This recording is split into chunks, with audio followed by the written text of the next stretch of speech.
देखिए, आज पश्चिम बंगाल में हर लोकसभा से 1.5 लाख आदमी बाहर काम करने जाता है। श्रमजीवी श्रमिक जिसको कहते हैं, परजीवी श्रमिक जिसको कहते हैं।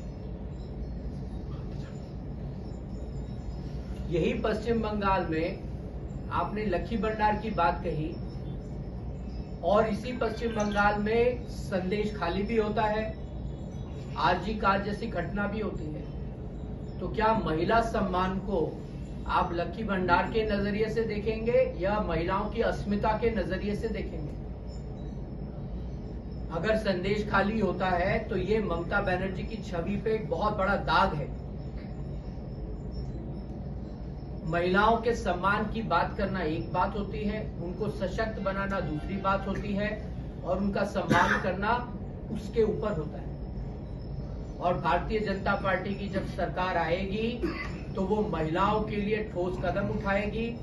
हमने पश्चिम बंगाल में महिलाओं को जो आर्थिक समर्थन देना है उचित स्तर पर हमारी सरकार देगी, हमारे संकल्प पत्र का वो हिस्सा होगा, इसलिए आप निश्चिंत रहें। लेकिन महिला सम्मान के साथ हम कोई भी सौदा नहीं करेंगे, ये भी हम तय रूप से कह सकते हैं।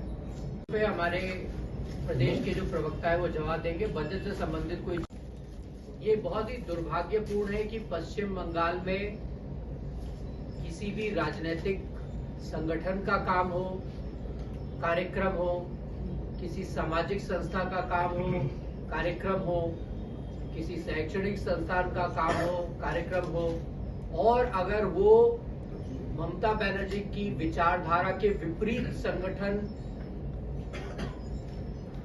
हो तो इस प्रकार की अड़चने लगाती है ममता बनर्जी की सरकार। और ऐसे हर कार्यक्रम के लिए कोर्ट में जाकर अर्जी देनी पड़ती है। ये बहुत ही चिंता का विषय है। पश्चिम बंगाल में जो ऑल्टरनेट स्पेस होना चाहिए सोशियो पॉलिटिकल कल्चरल ऑर्गेनाइजेशन को, उसको ममता बनर्जी दबाने का प्रयास कर रही है, लेकिन वो कभी सफल नहीं होंगी। आज की तारीख में ममता बनर्जी की विचारधारा के विरोध में बहुत बड़ा तबका पश्चिम बंगाल में तटस्थ खड़ा है, और उसका अनुमान इस बात से लगाया जा सकता है कि भारतीय जनता पार्टी का वोट शेयर इस प्रदेश में 40% के लगभग है, और पिछले कई चुनाव में उसी स्तर पर रहा है। ममता बनर्जी को समझना चाहिए कि इन हथकंडों से राजनीति करने के दिन अब लग चुके हैं, और हाई कोर्ट ने जो माननीय मोहन भागवत जी के कार्यक्रम के लिए अनुमति दी है, उसमें बहुत बड़ी संख्या में लोग शिरकत करेंगे, और वो स्वयं में ही ममता बनर्जी के लिए बहुत ही माकूल जवाब होगा। ये जो बजट पश्चिम बंगाल की सरकार ने इस बार पेश किया है, ये ममता बनर्जी की सरकार का आखिरी बजट है। अगले साल चुनाव के बाद भारतीय जनता पार्टी की जो सरकार यहाँ बनेगी, वो यहाँ की स्थानीय इंडस्ट्रीज को रिवाइव करने के लिए पूरा एक एक्शन प्लान लेकर आएगी, और केंद्र से जो सहायता उसके लिए लगेगी उसको इम्प्लीमेंट करने के लिए जो सहयोग लगेगा उस सभी चीजों को यहाँ मुहैया कराया जाएगा। ये जो इंडस्ट्रीज पश्चिम बंगाल में बंद हो रही हैं, ये चिंताजनक है। पिछले 5 साल में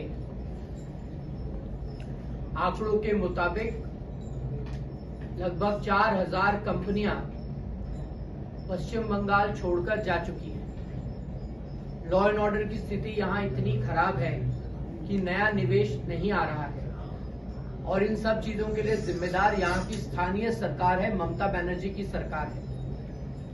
आपकी चिंता बिल्कुल जायज है, और इन सभी चिंताओं का समाधान तभी संभव है जब ममता बनर्जी की यहाँ से विदाई हो जाएगी। और 2026 के चुनाव के बाद पश्चिम बंगाल को दोबारा उसकी जो ग्लोरी थी उस पर पहुंचाना भारतीय जनता पार्टी की सरकार का लक्ष्य होगा, उद्देश्य होगा।